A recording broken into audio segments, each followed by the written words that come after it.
Halo teman-teman, saya Aditya dari kelas 10 IPA 4 kelompok 1 dari SMA Plus PGRI Cibinong akan menjelaskan materi tentang pengertian sejarah. Secara etimolog, kata sejarah mempunyai arti yang berbeda-beda. Hal ini disebabkan oleh adanya perbedaan arti kata sejarah menurut bahasa yang berbeda-beda. Marilah kita pelajari perbedaan arti kata sejarah menurut bahasa Arab, Inggris, Yunani, dan Jerman sebagai berikut. Yang pertama, arti kata sejarah menurut bahasa Arab. Dalam bahasa Arab, sejarah berasal dari kata syajarotun yang artinya pohon. Maka sejarah sama artinya dengan sebuah pohon yang terus berlumbang mulai dari tingkat yang sederhana sampai pada tingkat yang lebih kompleks dan lebih maju, di mana proses pertumbuhan pohon itu sendiri dimulai dari akar, kemudian membentuk dahan, cabang, ranting, dan daun.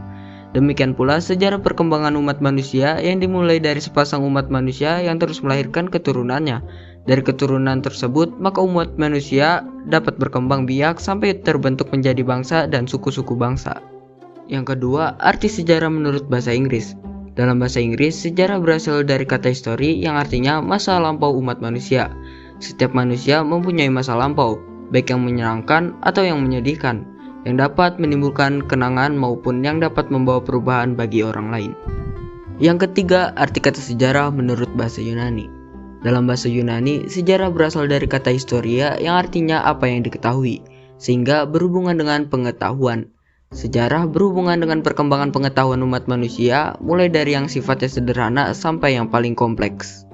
Dan yang terakhir adalah arti kata sejarah menurut bahasa Jerman. Dalam bahasa Jerman, sejarah berasal dari kata Geschichte yang artinya sesuatu yang telah terjadi. Kata sejarah baik yang berasal dari bahasa Jerman Geschichte maupun bahasa Inggris history, kedua memiliki kesamaan arti. Yang dimaksud dengan sesuatu yang telah terjadi adalah masa lampau umat manusia, karena masa lampau umat manusia berhubungan dengan kejadian atau peristiwa yang pernah dialaminya. Pengertian sejarah menurut para ahli. Yang pertama, pengertian sejarah menurut Bapak Sejarah Herodotus. Nah, bagi kalian yang bermain game Assassin's Creed, kalian tidak asing lagi dengan nama Herodotus, karena Herodotus merupakan salah satu karakter yang berada di game Assassin's Creed Odyssey. Nah, rupanya Herodotus ada di dunia nyata. Menurut Herodotus, sejarah ialah satu kajian untuk menceritakan suatu perputaran jatuh bangunnya seseorang tokoh, masyarakat, dan peradaban. Yang kedua adalah pengertian sejarah menurut Aristotle.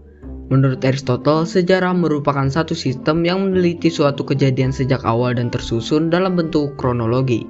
Pada masa yang sama, menurut beliau juga, sejarah adalah peristiwa-peristiwa masa lalu yang mempunyai catatan, rekod-rekod, atau bukti-bukti yang konkret.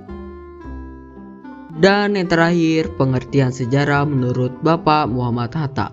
Sejarah menurut Muhammad Hatta adalah sejarah dalam wujudnya memberikan pengertian tentang masa lampau. Sejarah bukan sekedar melahirkan kriteria dari kejadian di masa lalu sebagai masalah. Sejarah tidak sekedar kejadian masa lampau, tetapi pemahaman masa lampau yang di dalamnya mengandung berbagai dinamika. Nah, itu dia teman-teman pengertian sejarah menurut bahasa Arab, Inggris, Yunani, Jerman, dan beberapa tokoh. Terima kasih buat kalian yang sudah menonton video.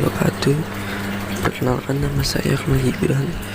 Saya dari kelas 10 IPA 4.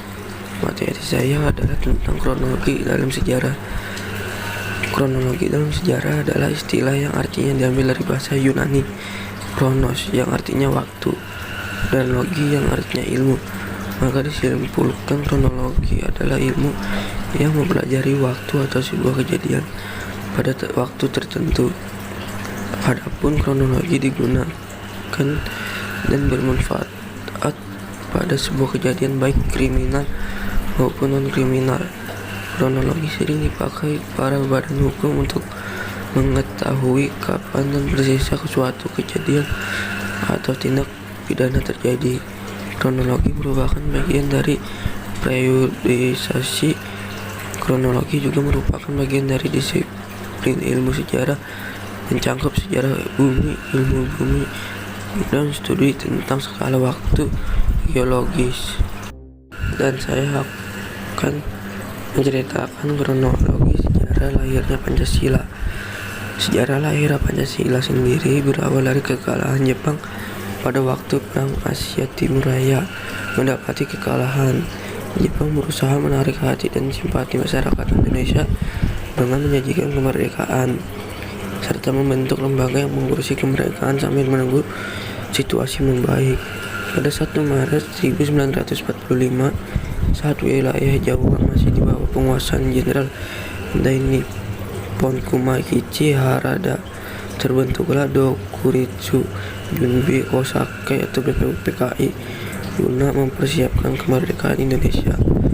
Selama kerja, BPUPKI sudah 2 kali mengadakan sidang resmi. Pertama diadakan pada tanggal 29 Mei sampai 1 Juni, dan yang kedua diadakan pada tanggal 10 sampai 17 Juli 29 Mei 1945.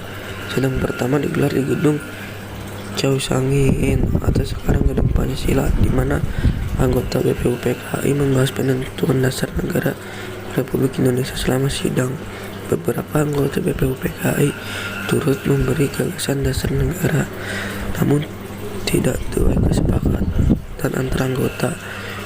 Kemudian pada 1 Juni 1945, Ir Soekarno mendapatkan giliran menyampaikan ide dan gagasan pokok terkait dasar negara Indonesia yang saat itu ia namai Pancasila. Soekarno menyebutnya Panca artinya 5, sedangkan Sila artinya prinsip atau asas. Kelima sila tersebut ialah sila pertama kebangsaan, sila kedua internasionalisme atau perikemanusiaan, sila ketiga demokrasi, sila keempat keadilan sosial, dan sila kelima adalah ketuhanan yang Maha Esa.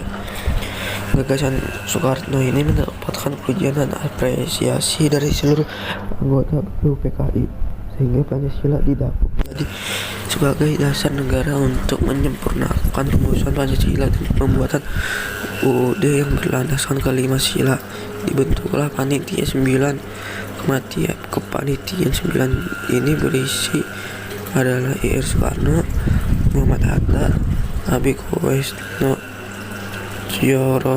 Seo Joso, Agus Salim, Wahid Hakim, Muhammad Yamin, Abdul Qahar Muzakir, M.R.A. Maramis, dan Ahmad Subarjo.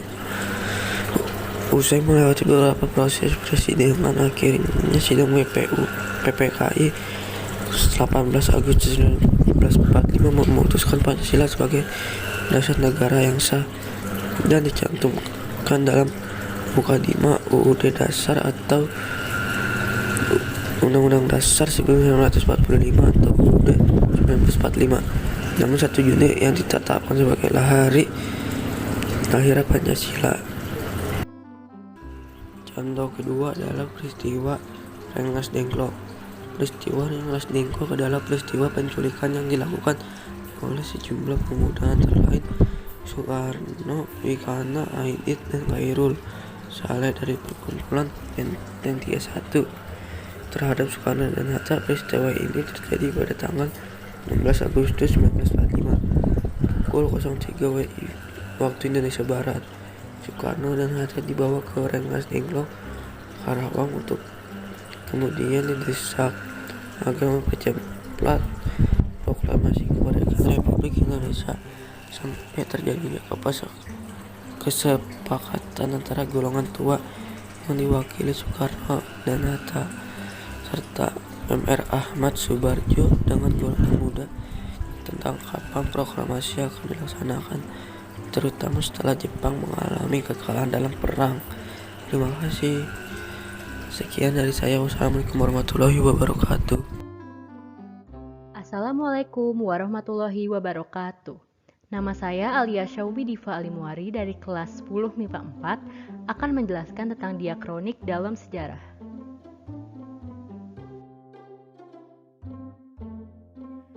Yang pertama, apa sih itu diakronik? Diakronik adalah peristiwa yang terfokus pada awal waktu hingga akhir kejadian. Diakronik memungkinkan kita mengetahui sejarah dari awal kejadian hingga akhir. Lalu ada ciri-ciri peristiwa diakronik. 1. Bersifat vertikal atau menerangkan kejadian dari awal hingga akhir dengan jelas. 2. Cakupan kejadiannya lebih kompleks. 3. Terdapat bagan perbandingan kejadian. Keempat, memiliki sifat historis atau komparatif. 5. Melihat dari waktu kejadian yang satu dengan yang lain.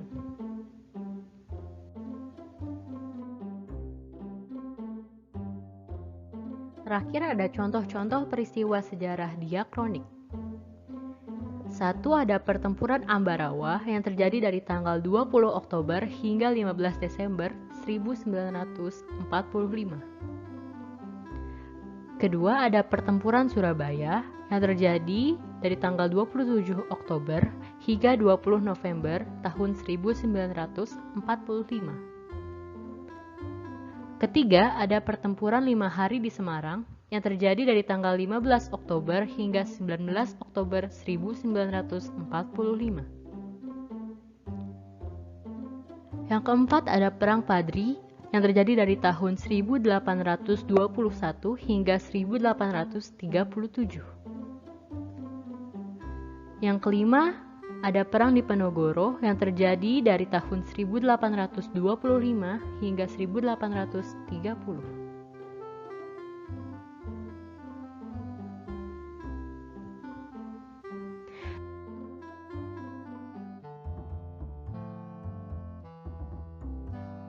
Terima kasih atas perhatiannya. Mohon maaf jika ada kesalahan atau kata-kata yang kurang berkenan.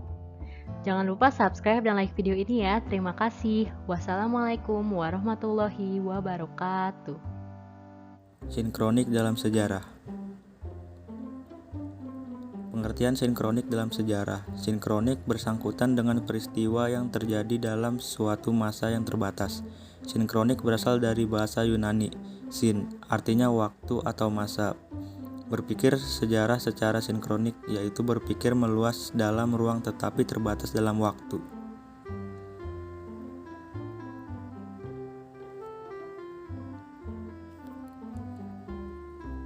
Contoh sinkronik dalam sejarah. 1. Suasana pembacaan teks proklamasi. 2. Keadaan ekonomi Indonesia. 3. Pembangunan saat Orde Baru. Halo teman-teman, saya Atala dari kelas 10 IPA 4 kelompok 1 dari SMA plus PGRI Cibinong akan menjelaskan materi tentang waktu dalam sejarah. Waktu dalam sejarah merupakan sesuatu yang terus bergerak dari masa sebelumnya ke masa berikutnya. Gerakan ini menimbulkan perubahan bagi kehidupan manusia secara positif ataupun negatif. Di sisi lain, John Dewey 1959 memaparkan bahwa penulisan sejarah harus mencakup masa lampau dan sekarang. Konsep waktu dalam sejarah tidak bisa lepas dari perubahan. Perubahan ini mencakup berbagai bidang mulai dari sosial, ekonomi, budaya, hingga politik. Memahami konsep waktu dalam sejarah beserta contohnya. 1. Ilustrasi konsep waktu dalam sejarah. Foto. Pengertian sejarah dan waktu mengutip buku ilmu sejarah. Sebuah pengantar yang ditulis oleh M. Din Majid dan Johan Wahyu di 2014. Sejarah adalah pengalaman hidup manusia pada masa lalu yang berlangsung sepanjang usia manusia. Sementara itu, waktu menurut KBBI adalah seluruh rangkaian ketika proses perbuatan atau keadaan sedang berlangsung.